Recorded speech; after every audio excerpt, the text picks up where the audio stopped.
It starts as a faint ringing, then it never stops. At first, you only notice it at night. A soft hum, a high-pitched tone, maybe a pulsing sound in one ear. You assume it's temporary. Stress, fatigue, age. But weeks turn into months, and now it's always there. Nearly 1 in 3 adults over 65 experience chronic tinnitus. Yet many are told the same thing in a brief appointment. It's age-related. There's nothing we can do. And that's where the conversation ends. But here's the part that should concern you.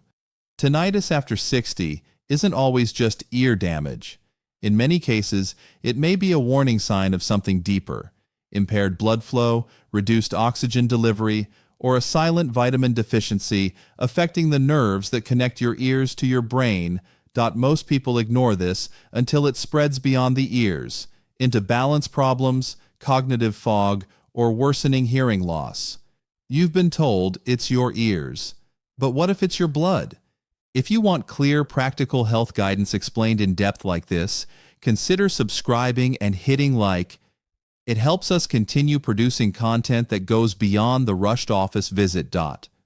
Because to truly understand what may be causing that ringing, we have to challenge a major assumption.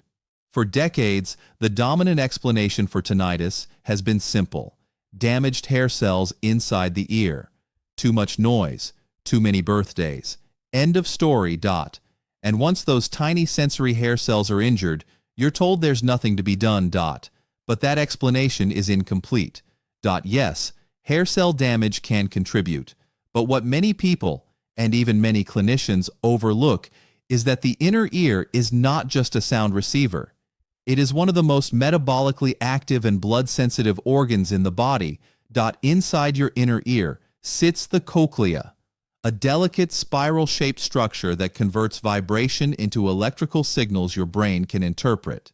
It requires a constant, uninterrupted supply of oxygen and glucose. Even brief reductions in blood flow can disrupt its function. Unlike other organs, the cochlea has no backup blood supply. It relies on a single small artery. If circulation becomes sluggish, thickened, or nutritionally compromised, the first symptoms may not be pain. They may be distortion, buzzing, or ringing. Here's the deeper issue. After age 60, overall circulation efficiency can decline by 20 to 30%. Blood vessels stiffen, microcirculation slows. Oxygen delivery becomes less reliable. Now add another layer. Many older adults develop what's called subclinical vitamin deficiencies. Not severe enough to cause dramatic anemia, not low enough to trigger alarm bells on a basic lab report, but low enough to impair nerve conduction, reduce red blood cell efficiency, or increase vascular inflammation.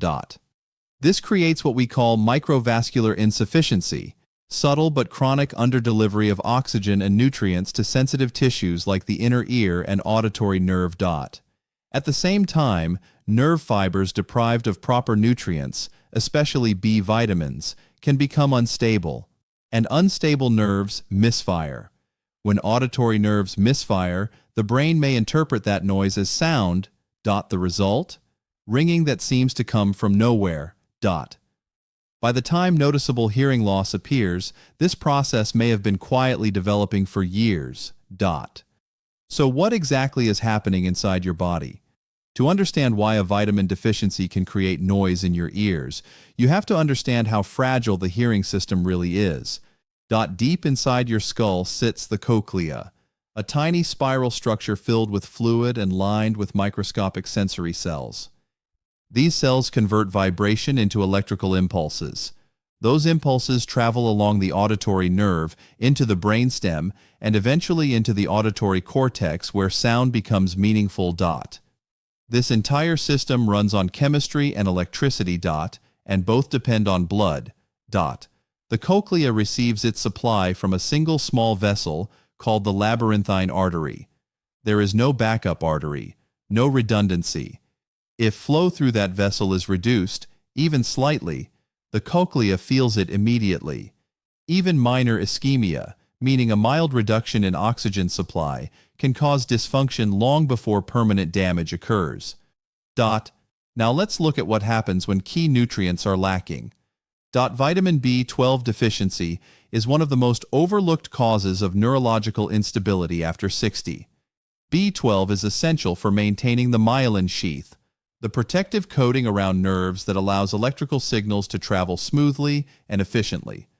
Without adequate B12, myelin begins to thin and degenerate. Nerve conduction slows, signals become erratic.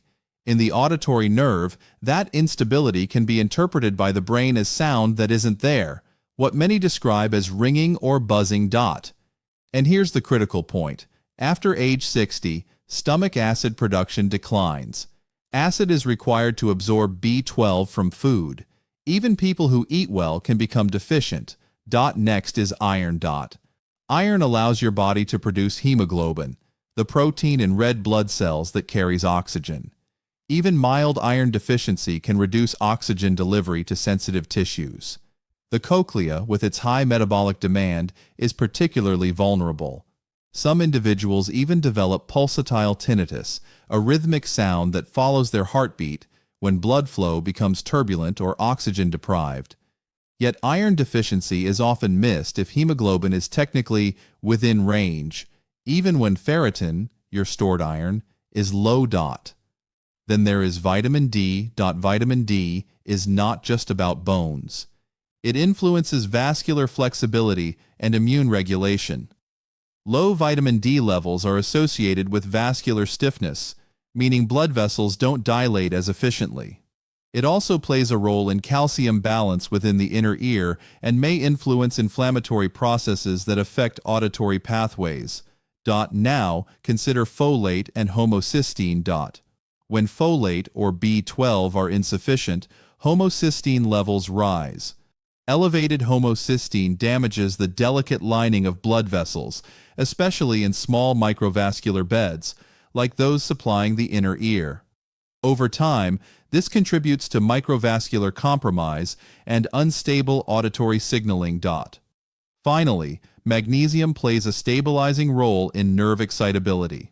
Low magnesium can make neurons more prone to hyperactivity, increasing the likelihood of abnormal firing patterns. Individually, each deficiency may seem minor.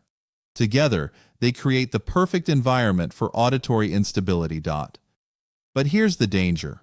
Most people never connect these dots. Here's where many people get stuck. You notice the ringing. You schedule an appointment. Your hearing is checked. Maybe you're told there's mild age-related decline. Basic blood work is ordered. A week later, you hear the familiar phrase, "Your labs are normal." And that's the end of the investigation. But normal does not always mean optimal, especially when we're talking about neurological function in adults over 60. Most laboratory reference ranges are designed to detect severe disease, not early functional decline. For example, serum B12 levels below 200 picograms per milliliter are typically flagged as deficient. But neurological symptoms, including numbness, balance issues, cognitive fog, and yes, tinnitus, can begin at levels below 400 picograms per milliliter. In some individuals, you may be told you're in range at 320 or 350. On paper, that looks acceptable. For your nerves, it may not be. The same is true for iron. Hemoglobin may appear normal, meaning you are not technically anemic. But if your ferritin, your stored iron, is below about 50 nanograms per milliliter, oxygen delivery to high-demand tissues can still be compromised. The cochlea does not tolerate compromise well. This gap between disease and optimal function is where many older adults fall through the cracks. And emotionally, it's exhausting. You were told to live with it, to adapt, to accept that this is simply part of aging. Meanwhile, if the root issue involves subtle vascular insufficiency or nutrient depletion, the underlying circulation problem continues quietly in the background. And that's the part most people never realize. Let me show you what this looks like in real life. Margaret was 72 when the ringing started. At first, it was only at night. a thin, high-pitched tone in her right ear that seemed louder when the house was quiet. She assumed it was stress. She had recently retired. Life felt different. Quieter. But within 6 months, the ringing was constant. Around the same time, she noticed subtle changes she couldn't quite explain. She felt more fatigued than usual, even after a full night's sleep. Occasionally, when she stood up quickly, she felt slightly off balance, not dizzy, just unsteady for a moment. Her primary care visit was brief. Her hearing showed mild age-related decline. Very common at your age, she was told. Basic labs were ordered. Everything came back normal. Still, Margaret didn't feel normal. She pushed for a more detailed review of her numbers. Her serum B12 was 320 picograms per milliliter, technically within range. Her ferritin was 28 nanograms per milliliter, low but not flagged as urgent. Her vitamin D was also below optimal levels. With a new physician willing to look deeper, she began a structured plan. B12 injections to bypass possible absorption issues. Carefully monitored iron supplementation to restore ferritin and vitamin D correction into a more optimal range. The changes were not immediate. But over the next 3 to 4 months, something shifted. The ringing didn't disappear entirely, and it's important to be honest about that. But its intensity dropped significantly. It no longer dominated her evenings. Her balance steadied. Her energy improved. Most importantly, she began sleeping through the night again. For Margaret, the goal wasn't perfection, it was control. And that changed everything: her confidence, her independence, her peace of mind. So how do you know if your tinnitus may be blood-related? Before assuming your tinnitus is permanent or untreatable, it's worth stepping back and asking a more strategic question. Are there signs that your blood chemistry or nutrient status may be contributing? Here's a structured self-check you can walk through at home. Do you experience fatigue despite adequate sleep? Not exhaustion from overwork, but a steady, low-level lack of energy? Do you often have cold hands or feet, or feel that your circulation isn't what it used to be? Have you noticed mild balance instability, a brief unsteadiness when turning or standing? Do you experience numbness or tingling in your feet or toes, even occasionally? Is your skin paler than it once was? Do you have brittle nails or increased hair shedding? Have you taken acid reflux medications such as proton pump inhibitors for months or years? These can significantly reduce B12 absorption. Do you follow a vegetarian or low-protein diet, which may limit intake of iron and B12? And finally, is your tinnitus worse when you're fatigued, stressed, or physically run down? If you answered yes to several of these, it doesn't confirm a deficiency, but it raises the possibility that your tinnitus may be influenced by systemic factors. When speaking with your clinician, consider discussing more detailed markers, not just basic panels. Serum B12, methylmalonic acid, MMA, for functional B12 status ferritin, iron stores, vitamin D homocysteine. These markers provide a clearer picture of nerve health and microvascular integrity. If you recognize yourself here, here's what to do. If your symptoms and lab markers suggest a possible deficiency-related component to your tinnitus, the goal is not guesswork, it's a structured, medically supervised correction plan. This is not about chasing supplements randomly, it's about restoring physiology. Step 1. Proper testing. Start with clarity. Ask your clinician for expanded markers, not just a basic metabolic panel. Specifically, review serum B12, methylmalonic acid, MMA, ferritin vitamin D homocysteine. Do not rely solely on the phrase within range. Ask where your numbers fall within that range. A B12 of 310 is very different from 650. A ferritin of 25 is very different from 90.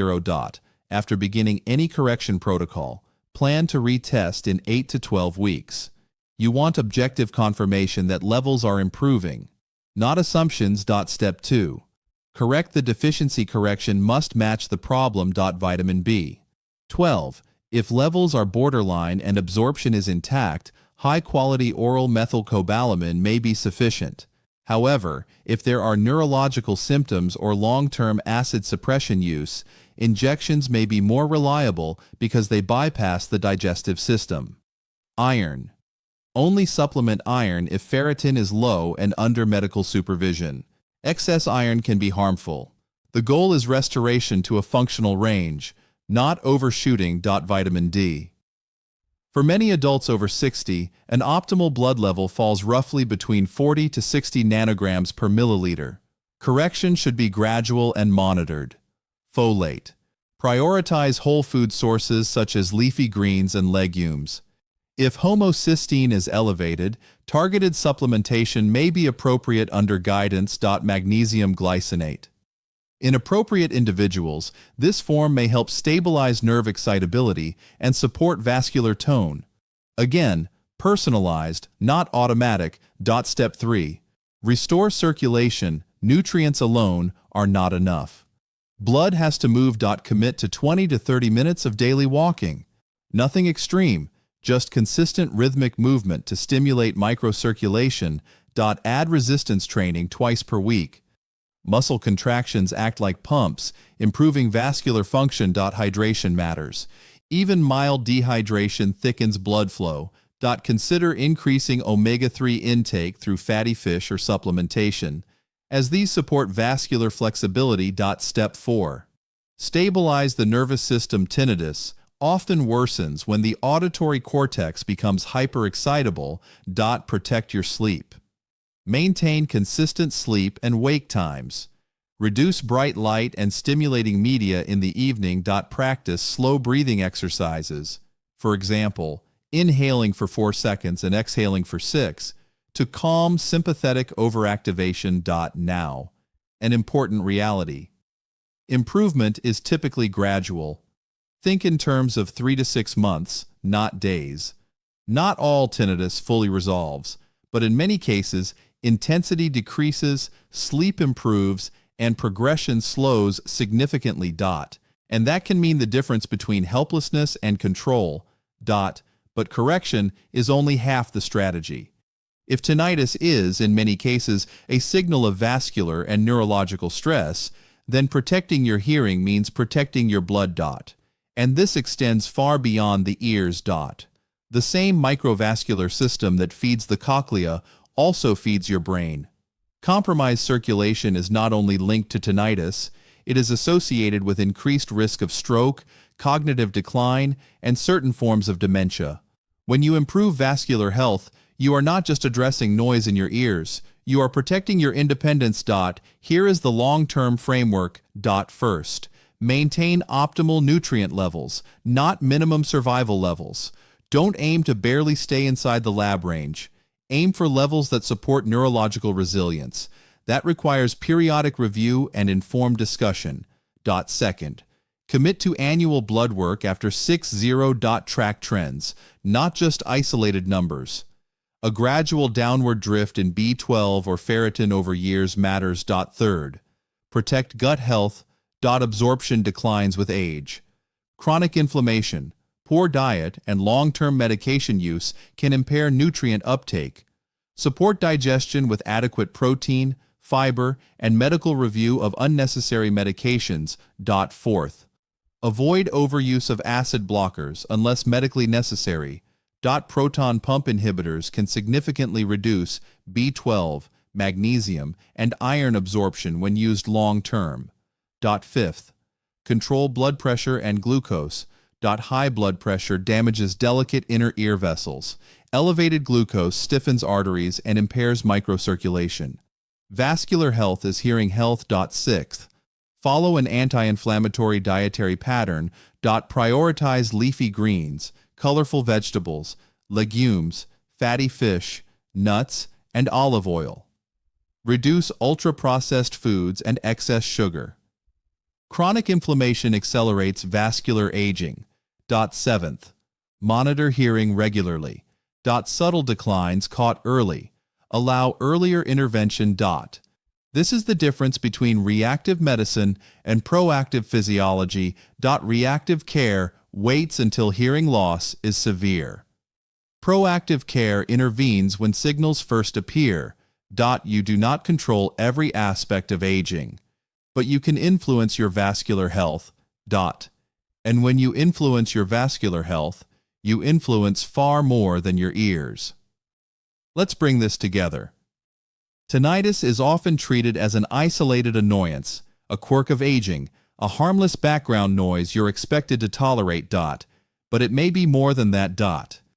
In many cases, it is a signal that circulation is not as efficient as it once was, a signal that nerve tissue may not be getting the nutrients it depends on, a signal that subtle changes are occurring long before major disease becomes visible.